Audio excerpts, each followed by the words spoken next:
지난주에는 결혼식이 있어서 저 하남 쪽에 갔다가 내비게이션에는 맥힌다 그러는데 제가 개인적으로 한강을 참 좋아해서 그 한강물을 오고 보면서 이렇게 내려오고 싶어 가지고 강변대로를 일부러 이렇게 내려오면서 벌써 이렇게 봄의 기운이 살짝 비춰지는 나무 초리의 이 녹색 또 붉은색 이런 느낌이 너무 좋았습니다.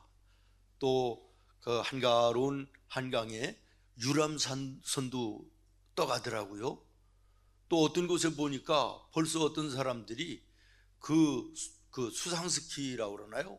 그걸 즐기는 사람도 있고, 어떤 곳에는 또 분수를 만들어 놔가지고 얼마나 아름다운지 여기저기에 강변으로 쭉 공원들을 만들어 가지고 여유롭게 쉬기도 하고 또 캠핑도 하고 여름에는 수영장도 거기서 한다 그러더라고요. 너무 아름다운 거예요. 너무 풍요로워요. 이게 하구 쪽으로 내려오니까 저쪽 서해에서 올라오는 그 바닷물과 한강의 민물이 만나는 곳에는 또 아주 고기들이 너무 많아가지고 언젠가 한번 텔레비에 보니까 그물 가득가득 어부들이 올리는 그 모습을 보면서 참 풍요롭다 하는 이런 생각을 해봤습니다. 얼마나 아름다운지 몰라요. 여러분, 물이라고 하는 것은 이렇게 잘 이용만 하면 이렇게 아름답습니다. 풍성하지요. 그러나 빠지면 죽는 것입니다. 지난 5일 수요일인 것 같은데 뉴스를 보니까 부자가 아버지와 아들 80대 아버지와 50대 아들이 한강에 투신하다가 신고를 받은 그 구급대원들에게 구조됐다라는 뉴스가 있더라고요. 아내된 80대 어머니 80대의 그 아내 또 어머니인 이분이 10년 이상 이렇게 병으로 막 이렇게 고통스러워하고 그런데 최근에 와서 굉장히 더 심해지고 또 생활고에 시달리고 이러다가 이 할머니가 차라리 죽여달라 그래가지고 살해를 하고 이 할아버지와 아들도 한강에 죽자 이러고 나왔다 그러네요. 이 한강을 잘 이용하면 이렇게 참 아름다울 수도 있지만 거기에 빠지면 사람이 죽는 거예요. 제가 오늘 여러분들에게 뭘 말씀을 드리고자 하냐면 우리의 인생길에 힘들고 어렵고 근심되고 염려되고 심지어는 낙심되고 절망스러운 일들이 끝없이 흘러간다는 거예요.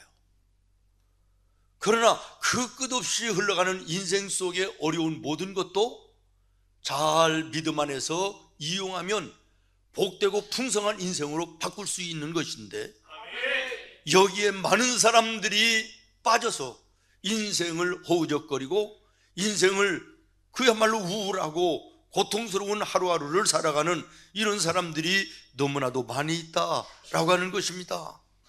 여러분, 우리 예수 믿는다고 그래서 인생 살아가는 동안에 어려움 없습니까? 근심되고 걱정되고 낙심되는 일들이 없습니까? 아니요. 저 예수를 알지 못하는 세상 사람들이 받는 모든 어려움과 아픔을 우리 예수를 믿어도 만날 수 있는 거예요. 그러나 문제는 우리 성도들은 거기에 빠지지 않는다는 것이지요. 도리어 그것을 붙들고 하나님 앞에 믿음으로 구하고 하나님의 함께 하심을 부르짖을 때 하나님께서 그 믿음과 부르짖음 속에 건져주시고 그리고 이기게 하시며 이것이 오히려 축복으로 바꾸는 이런 믿음이 우리에게는 있다라고 하는 것입니다. 사랑하는 여러분, 우리의 인생 속에 어떤 일이든 어떤 어려움이든지 믿음으로 해석이 되면 이게 전화위복이 될 수 있는 것이고 역전의 승리가 될 수 있는 것이 믿음임을 기억하시기를 바랍니다. 노벨 의학상을 받았던 알렉시스 카렐이라는 박사가 이런 말을 했어요. 근심과 싸우는 방법을 모르는 사람은 일찍 죽을 수밖에 없다. 맞는 얘기입니다. 근심과 싸우는 방법을 모르는 사람들은 일찍 죽든지 아니면 오래 살아도 그 속에 빠져서 우울하고 힘든 인생길을 걸어갈 수밖에 없다라고 하는 것입니다. 그러나 우리 성도들은 설령 그런 일을 만났다 할지라도 이 풍랑 인연하여서 더 빨리 갑니다. 이런 믿음이 있기 때문에 그 믿음으로 그 어려움을 이기고 소망 가운데 승리하는 줄로 믿습니다. 그래서 우리 성도들은 인생 속에 힘들고 어려운 일을 만나면 이렇게 기도하고 이렇게 찬송합니다. 여러분, 찬송가 400장 찬송을 우리 한번 다 함께 찬송하시고 말씀을 계속해서 나누도록 할 텐데요. 찬송가 400장입니다.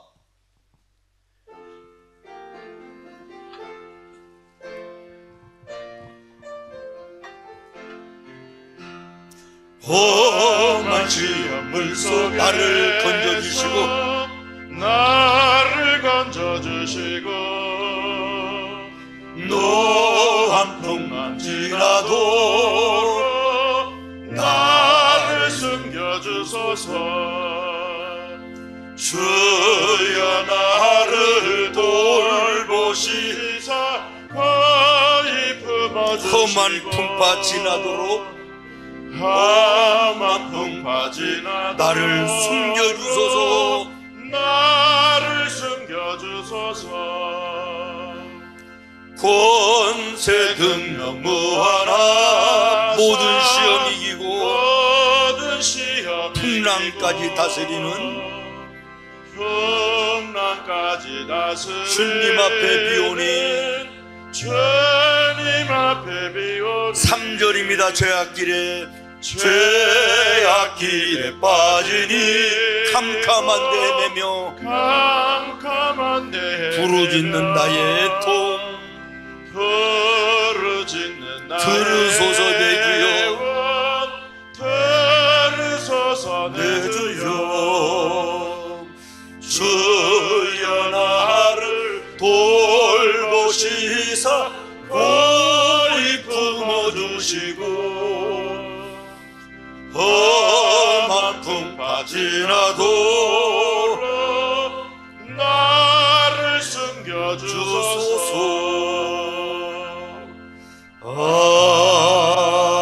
아멘. 험한 시험 물속에서도 건져주실 하나님을 믿는 것입니다. 세상 어떤 시험에서도 이기게 하시는 힘을 주시는 하나님을 바라보는 것입니다. 세상에 풍랑이 요동친다 할지라도 풍랑을 잠잠케 하실 전능하신 하나님을 바라본다는 것이에요. 인생의 캄캄한 그 속에서도 부르짖으면 들으시고 건져주실 뿐만 아니라 모든 풍파가 다 지나기까지 품으로 하나 사랑으로 함께 하시는 주님을 믿음으로 바라보기 때문에 우리 믿음의 성도들은 인생 속에 어려움과 근심과 낙심 가운데도 거기에 빠져들어가 허우적거리지 아니하고 도리어 하나님의 함께 하심을 보는 은혜와 축복의 기회로 삼는 이런 것이 우리 성도들의 삶인 것입니다. 사랑하는 성도 여러분, 하나님은 환난을 당하고 고난 속에 있는 문제를 만나서 한숨 쉬는 사랑하는 자녀된 나와 여러분을 그냥 지나치지 아니하십니다.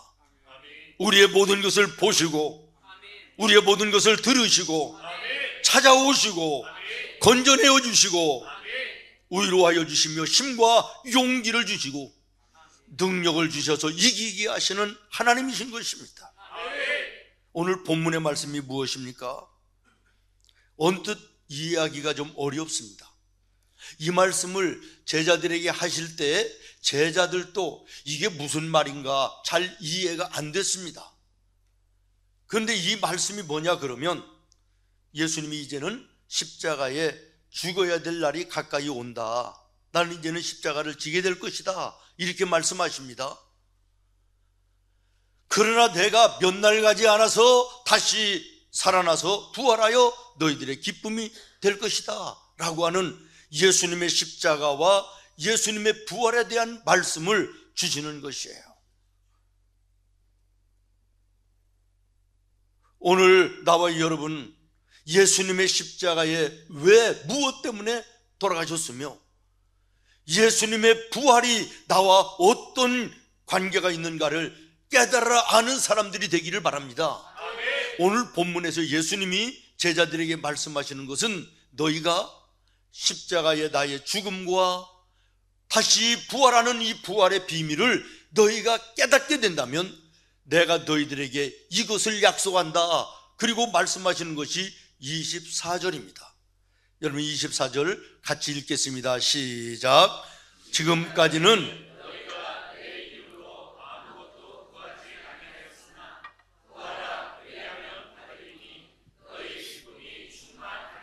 아멘. 여러분, 우리가 예수님의 십자가와 예수님의 부활의 이 비밀을, 이것을 깨닫고 믿는 믿음의 성도들에게는 우리 주님이 약속하십니다. 무엇이든지 예수의 이름으로 구하면 받으리라는 거예요. 아멘. 여러분의 삶에 영적인 것이든 정신적인 것이든 아니면 세상과 물질적인 것이든 부족함이 없이 영과 육의 풍성한 것으로 하나님이 응답해 주시겠다라고 하는 것입니다. 그래서 내가 너희의 삶을 기쁨으로 충만하게 하리라. 그렇습니다. 우리 주님은 나와 여러분의 근심이 변하여 도리어 기쁨이 되게 하시는 주님이십니다. 20절 말씀을 여러분 다시 한번 보겠습니다. 내가 진실로 너희에게 이르노니 너희는 곡하고 애통하겠으나 세상은 기뻐하리라.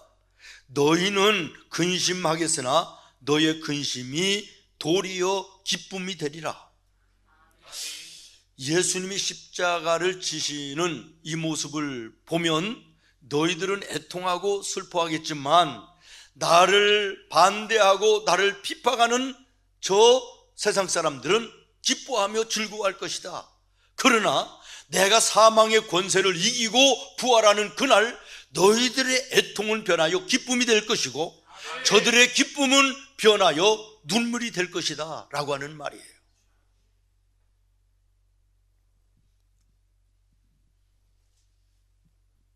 오늘 이 본문에서 우리가 한 가지 묵상할 것은 예수님이 제자들에게 내가 이제는 십자가를 지고 죽는다라고 말씀하셨을 때 그들은 그 앞에 있는 십자가만 바라보고 애통하고 염려하고 낙심했다라는 것이지요. 부활 이후의 기쁨과 그 소망은 생각하지 않았다 이런 얘기예요. 여러분 이 모습이 오늘 나와 여러분에게는 없는가라고 하는 것입니다. 당장 눈앞에 있는 것만 가지고 낙심하고 염려하고 근심하는 이 모습이 오늘 나의 모습은 아닌가? 이 모든 문제를 해결하여 주시고 도리어 기쁨이 되게 하실 우리 주님을 바라보지 못하는 이런 믿음 없는 모습이 나의 모습은 아닌가? 이것을 한번 생각해 봐야 되겠다라고 하는 것입니다. 여러분 성경은요 우리가 무엇을 먹을까 입을까 마실까 염려하고 근심하는 이 세상적인 근심을 가리켜서 사망에 이르는 근심이다 이렇게 말씀하십니다. 그래서 잠언 기자는 마음의 즐거움은 양약이지만 마음의 근심은 뼈를 마르게 한다 그랬어요. 맞는 말 아닙니까? 우리의 마음의 기쁨은 정말 양약과 같아서 우리 삶에 힘이 되고 활력이 되지만 내 마음의 염려와 근심과 낙심은 뼈를 마르게 한다는 거예요. 그런데 우리가 기억할 것은 나와 여러분의 삶 속에 근심하고 염려하고 낙심하는 일들이 과연 그 일을 내가 오늘 발등에 불이 떨어진 것처럼 만났기 때문에 하는 것인가? 아니면 아직까지 이루어지지 않은 그것을 끌어당겨서 이루어진 것으로 생각해서 염려하고 근심하는 모습은 없는가를 돌아봐야 되겠다라는 것이에요.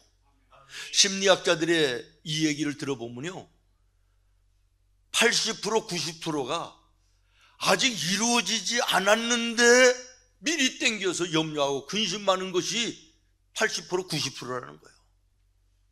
얼마나 어리석은 것입니까? 그래서 예수님이 말씀하십니다. 너희가 염려하고 근심한다고 그래서 이루어지고 해결되는 것이 있느냐? 머리카락 하나를 더 희게 할 수 있으며 검게 할 수 있으며 키를 한 자나 더 크고 줄일 수 있느냐? 근심한다고 되는 것은 없는 것이다. 날아다니는 새를 봐라. 농사 짓니? 들판에 피어있는 꽃을 봐라. 길쌈하니? 그러지 않아도 지으신 하나님께서 먹이시고 입히시는데 하물며 아들이요 딸 된 너희들을 하나님이 그냥 두시겠느냐? 염려하고 근심할 시간에 그 문제를 주님 앞에 구하라는 것이에요. 여러분, 염려와 근심을 다른 사람에게 얘기하면 불평이 되는 것입니다. 나에게 혼자 앉아서 얘기하면 넋두리가 되는 것이에요. 그러나 그 문제를 하나님 앞에 무릎 꿇어 기도로 아뢰이면 기도가 되는 거예요. 기도는 능력인 것이에요. 하나님을 보는 것이에요. 어리석은 삶을 살지 않기를 바란다라고 하는 것이에요. 그래서 빌립보서 4장에 보면 아무것도 염려하지 말고 오직 모든 일에, 여러분이 읽겠습니다. 시작.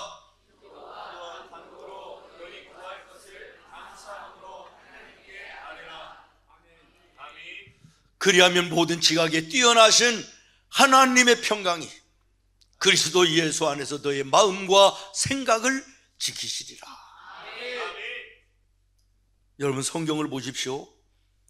예수님이 가시는 곳마다 근심이 변하여 기쁨이 됩니다. 가나의 혼인잔치 집에도 그랬습니다. 38년 된 환자도 그랬습니다. 12년 혈류병으로 고통하던 자도 그랬습니다. 예수님이 가시기 전에는 눈물이요 한숨이고 낙심이었지만 예수님이 가시니 변하여 기쁨이 됐다라는 거예요.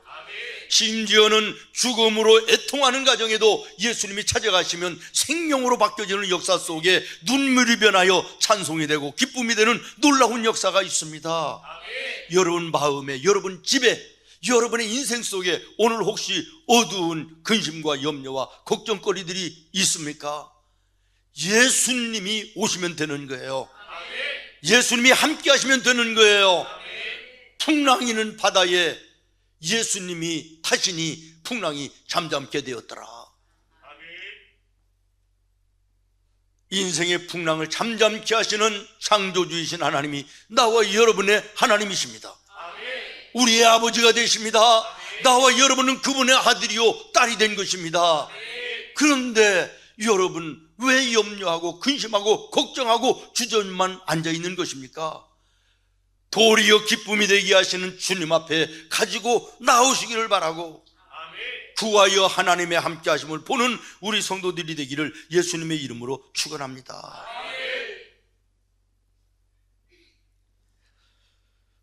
근심이 도리어 기쁨이 된다. 여기 도리어라는 단어를 주목해야 됩니다. 우리 예수 믿는 성도들의 인생길에는 낙심과 근심거리가 없는 것이 아니라는 거예요. 있으나 만났으나 그러나 그것이 도리어 감사가 되고 기쁨이 되고 축복이 될 수 있다는 거예요. 이게 믿음의 신비입니다. 믿음의 능력인 것이에요. 존 윅스라는 분이 이런 그 이야기를 써놓은 게 있더라고요. 30여 가구가 모여 사는 동네에 어촌인데 참 가난해요. 그래서 동네 남자들이 배 7척을 공동으로 가지고 달마다 바다에 나가서 이제 고기를 잡아서 먹고 사는데 날씨가 나빠도 먹고 살아야 되니까 할 수 없이 고기를 잡으러 가는 거예요. 그날도 별로 좋지 않은 날인데 나간 겁니다. 왜 아니나 다를까 점심때가 지나니까 비가 내리기 시작하더니 바람이 불기 시작하더니 폭풍이 일어나서 큰 파도가 엄청난 거예요. 돌아오지 않습니다. 7척의 배 모두가 하나도 들어오지 못하고 밤이 되는데도 돌아오지 않아요. 얼마나 집에 남아있는 사람들이, 식구들이 얼마나 염려했겠습니까? 울고 불고. 그런데 엎친 데 덮쳤다고 마을 한쪽에서 불이 나가지고 이게 마을 재산이 전부 다 날아갈 정도로 화재가 난 거예요. 그런데 그 다음날 새벽에 7척 배가 모두 돌아와서 한 사람도 죽지 않고 돌아왔다는 거예요.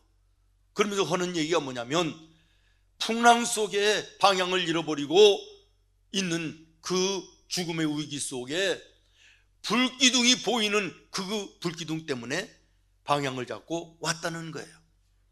무슨 얘기입니까? 오늘의 근심과 걱정과 환난이 변하여 감사가 될 수 있고 축복이 될 수 있다, 그런 이야기예요. 여러분, 다시 말씀드립니다. 오늘 염려와 근심, 걱정 속에 낙심 가운데 있는 분들이 계시다면 도리어 이것을 변하여 기쁨이 되게 하시는 주님을 보시기를 바랍니다. 저는 구약 성경에서는 이런 말씀이 또 없을까 이렇게 묵상을 하고 찾아보다가 호세아서 2장 15절의 말씀을 읽었습니다. 한번 여러분이 읽겠습니다. 시작. 아골골짜기로 소망의 문을 삼아 주리니. 아멘. 아골골짝. 많은 성도들이 이 아골골짝과 에스겔 골짜기를 혼돈합니다. 오늘 기도하시는 장로님도 에스겔 골짜기에 불던 성령의 바람이 이 나라와 우리 교회와 우리 성도들에게 불어오게 해주시옵소서 기도했는데요. 여러분, 에스겔 골짜기는 사실은 없는 곳이에요. 하나님께서 바벨론에 포로로 잡혀 있는 이스라엘 백성들을 해방시켜 주실 것을 환상으로 에스겔에게 보여주시는데요. 골짜기 이름은 없어요. 그냥 골짜기라고만 나와요. 에스겔이 보았기 때문에 에스겔 골짜기다 그러는데 많은 분들이 이 아골 골짜기와 혼돈합니다. 그러나 이 아골 골짜기는 실지 않은 곳이에요.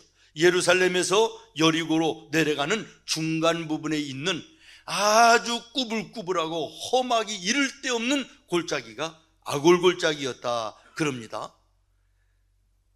2000년 전이었으니까 말할 수 없이 험한 곳이었습니다. 그래서 가장 많이 강도들이 출몰하는 이런 곳으로도 유명했다 그럽니다. 그래서 예수님께서도 비유로 말씀하신 적이 있지 않습니까? 선한 사마리아 사람, 누가 너희의 진정한 이웃이냐 말씀하시면서 이 선한 사마리아 사람의 이야기, 강도 만난 이 이야기를 하시는 이 배경이 아골 골짜기였다라고 하는 것입니다.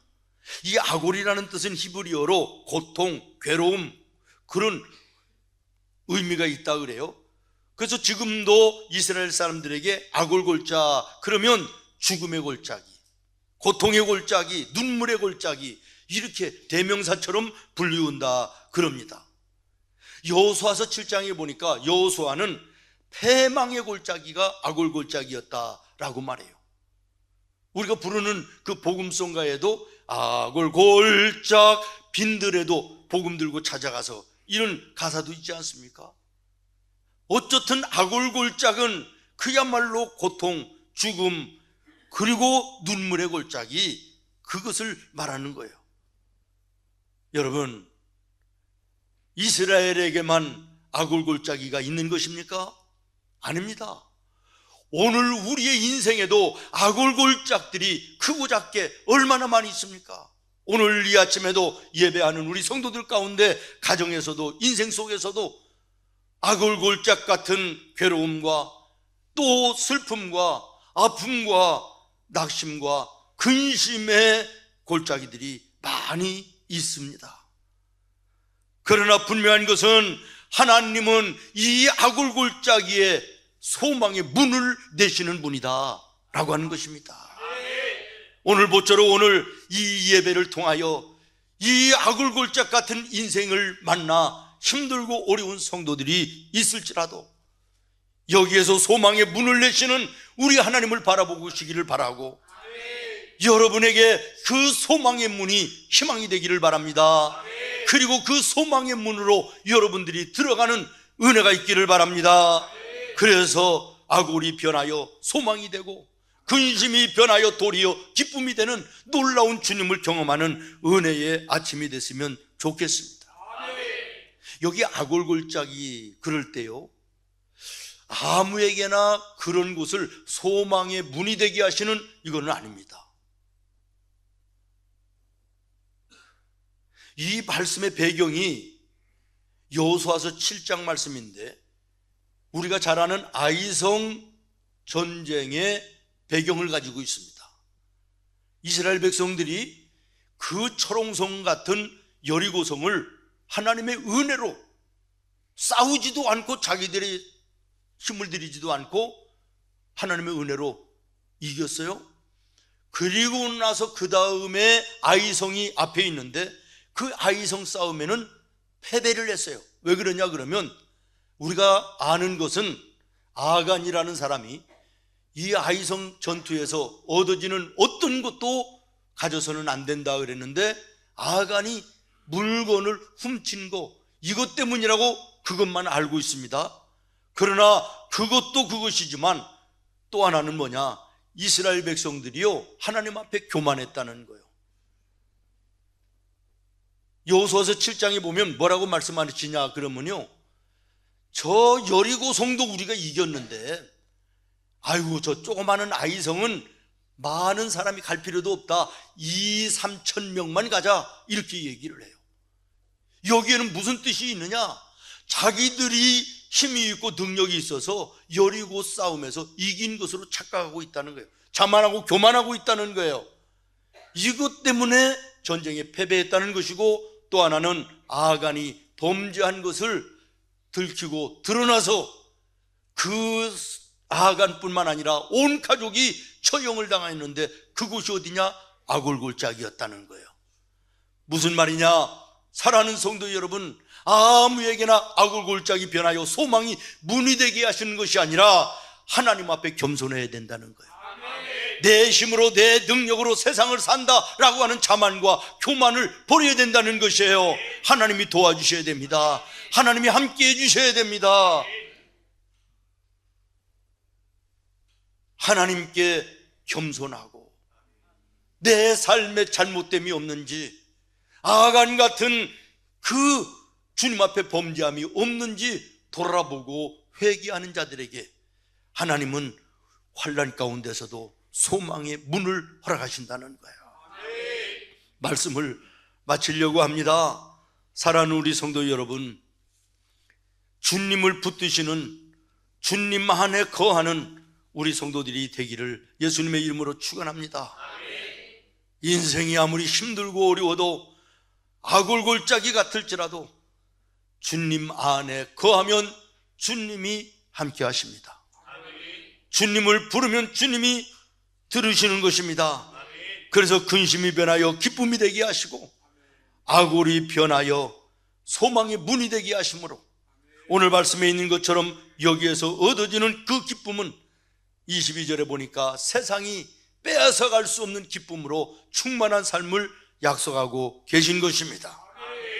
주 안에서 주님의 함께 하심을 구하고 함께 하심을 경험하고, 그리고 그 함께 하심을 함께하는 모든 사람들에게 나타나 보여주는 우리 믿음의 모든 성도들이 되기를 예수님의 이름으로 축원합니다.